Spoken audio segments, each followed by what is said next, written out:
ইমান সুন্দৰ গীত এই গীত যেন মই কাহানি বা শুনিছিলো তুমি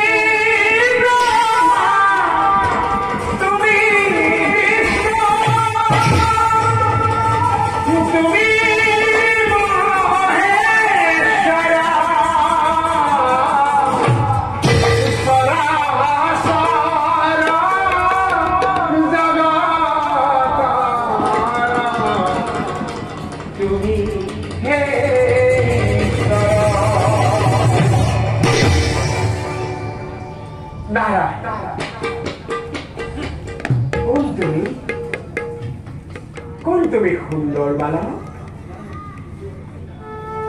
মই ধুন্দরাজ হিৰণ্যকশিপুৰৰ পুত্ৰ মোৰ পাওলা আপুনি বাৰু কোন আপোনাৰ মুখৰ গীতবোৰ মোৰ ইমান যে ভাল লাগে মোক বাৰু এনে গীত গাবলৈ শিকাবনে বাসাক বাবা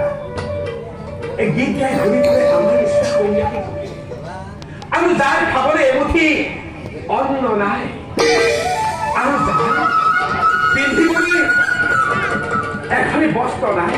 আৰু তেনে লোকেহে সেই হৰি কীৰ্তন কৰি ভাল পায় কিন্তু তুমি হলা দৈত্যপতি হিৰণ্যকশিপুৰ গতিকে এই ৰাজকীয় সম্পৰ্কৰ মাজত থাকি তোমাৰ হৰিনামৰ কিবা আৱশ্যক ৰজাৰ ল'ৰা হলে হৰিনাম ল'ব নাপায় বুলি